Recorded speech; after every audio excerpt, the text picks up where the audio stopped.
ಯೋ ಮನೆಗೆ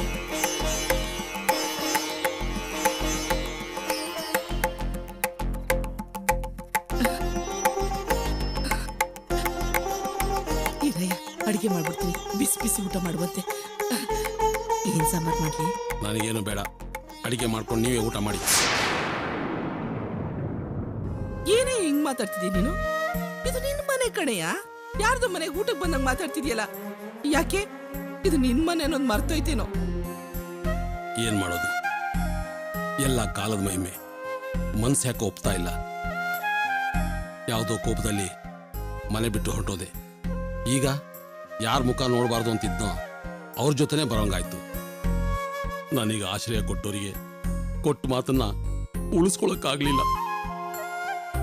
ಅದಕ್ಕೆ ಕಾರಣ ನಾನೇ. ಅಮ್ಮ ನನ್ನನ್ನು ಮನೆ ಒಳಗಡೆ ಸೇರಿಸ್ಕೊಂಡಿದ್ದಕ್ಕೆ ತಾನೆ ನೀವು ಕೋಪ ಮಾಡಿಕೊಂಡು ಮನೆ ಬಿಟ್ಟು ಹೋಗಿದ್ದು. ಆಮೇಲೆ ಅಣ್ಣನೂ ಅದಕ್ಕೇನು ನಿಮ್ಮನ್ನ ಮನೆ ಒಳಗಡೆ ಸೇರಿಸ್ಕೊಂಡ್ರು.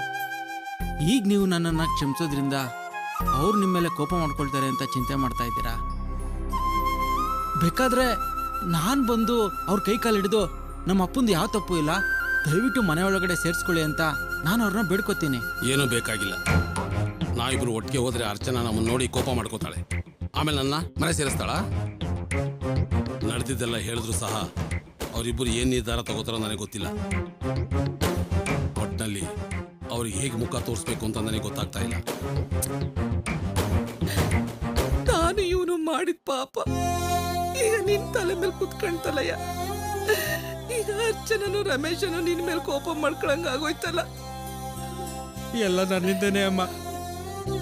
ರೇವತಿ ಅವತ್ತು ದೇವಸ್ಥಾನದಲ್ಲಿ ನಿಮ್ಮ ಅಣ್ಣನ ಥರ 10% ಆದ್ರೂ ಬಾಳ್ ತೋರಿಸು ಅಂದ್ಲು. ನೀನ್ ನನಗೆ ಬುದ್ಧಿ ಹೇಳಿದೆ. ನಾನು ಮನೆ ಬಿಟ್ಟೋದನು ಎಲ್ಲಾದ್ರೂ ದೂರ ಹೊರಟೋಗ್ಬೇಕಿತ್ತು.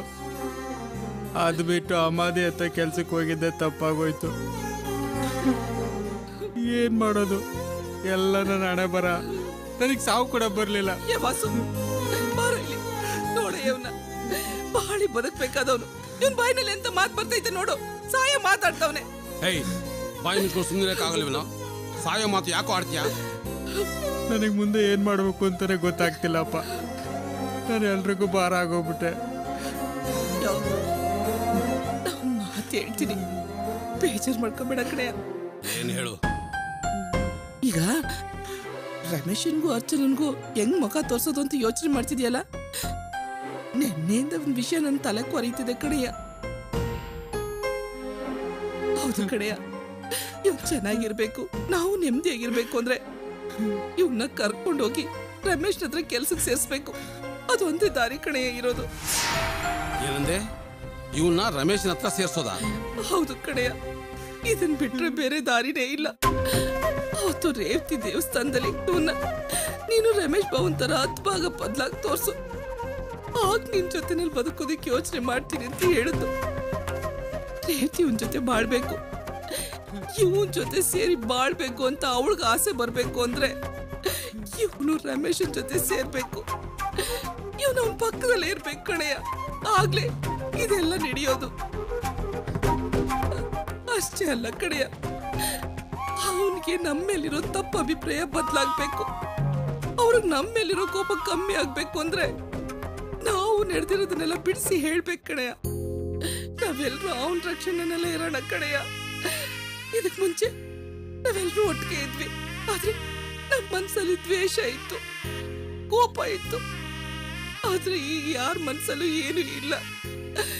ಇವನ್ ಬದ್ಲಾಗವನೇ ಕಡೆಯ. ನನ್ನ ಮನ್ಸಲ್ಲಿ ಯಾವ ವಿಷಯನೂ ಇಲ್ಲ. ಅವರಿಬ್ಬರಿಗೂ ನಮ್ಮ ಮೇಲಿರೋ ಕೋಪ ಕಮ್ಮಿ ಆದ್ರೆ ನಾವೆಲ್ಲರೂ ಒಟ್ಟಿಗೆ ಸಂತೋಷವಾಗಿರ್ಬಹುದು. ನೀನೇ ಹೇಳ್ತೀಯ? ಹೌದಪ್ಪ, ನಾನು ಇದುವರೆಗೂ ಮಾಡಿದ ಪಾಪಕ್ಕೆ ಪ್ರಾಯಶ್ಚಿತ ಸಿಗುತ್ತಪ್ಪ. ಇದಕ್ಕೆ ಮುಂಚೆ ಅವ್ರ ಆಸ್ತಿನ ಮೋಸದಿಂದ ಕಿತ್ಕೊಂಡು ನಮ್ಮ ಮಾವನ್ ಕೊಟ್ಟಿದ್ದೆ. ಕಡೆಗೆ ನಮ್ಮ ಮಾವ ಆಸ್ತಿನೆಲ್ಲ ಅವರೇ ಇಟ್ಕೊಂಡು ನನ್ನನ್ನು ಆಚೆ ತಳ್ಬಿಟ್ರು. ಅದಕ್ಕೆಲ್ಲ ಆ ದೇವರು ನನಗೆ ಸರಿಯಾಗಿ ಶಿಕ್ಷೆ ಕೊಟ್ಬಿಟ್ನಪ್ಪ. ನಾನು ಅನುಭವಿಸಿದ್ದು ಆಗೋಯ್ತಪ್ಪ. ಇಷ್ಟು ದಿನ ನಾನು ಬದಲಾಗಿರ್ಲಿಲ್ಲ, ಆದ್ರೆ ನಾನೀಗ ಬದಲಾಗಿದ್ದೀನಿ ಅಪ್ಪ. ಅಣ್ಣನ ಥರ ನಾನೊಬ್ಬ ಕೆಲಸಗಾರನಾಗಿರ್ತೀನಿ ಅಪ್ಪ. ದಯವಿಟ್ಟು ನನಗೆ ಒಂದೇ ಒಂದು ಅವಕಾಶ ಕೊಡ್ಸಿ ಅಪ್ಪ. ಈ ಸಮಯ ಬಿಟ್ರೆ ನನ್ನ ಅಣ್ಣ ಮುಖನೂ ಅತ್ತಿಗೆ ಮುಖನೂ ನೋಡೋದಿಕ್ಕೆ ಆಗೋದಿಲ್ಲ ಅಪ್ಪ. ಅಪ್ಪ, ನಮ್ಮಿಬ್ರು ಅವ್ರ ಹತ್ರ ಕರ್ಕೊಂಡೋಗೋ ಒಬ್ಬನೇ ಒಬ್ಬ ವ್ಯಕ್ತಿ ಅಂದ್ರೆ ಅದ್ ನೀವೇ ಅಪ್ಪ. ಅಪ್ಪ, ನೀವ್ ಹೇಳಿದ್ರೆ ಅಣ್ಣನೂ ಅತ್ತಿಗೆನು ಖಂಡಿತ ಕೇಳ್ತಾರೆ ಅಪ್ಪ. ನಿಮಗೆ ಕೈ ಮುಗಿದು ಕೇಳ್ಕೊಳ್ತೀನಿ ಅಪ್ಪ, ದಯವಿಟ್ಟು ನಮ್ಮನ್ನ ಅವ್ರ ಹತ್ರ ಕರ್ಕೊಂಡೋಗಿ ಅಪ್ಪ.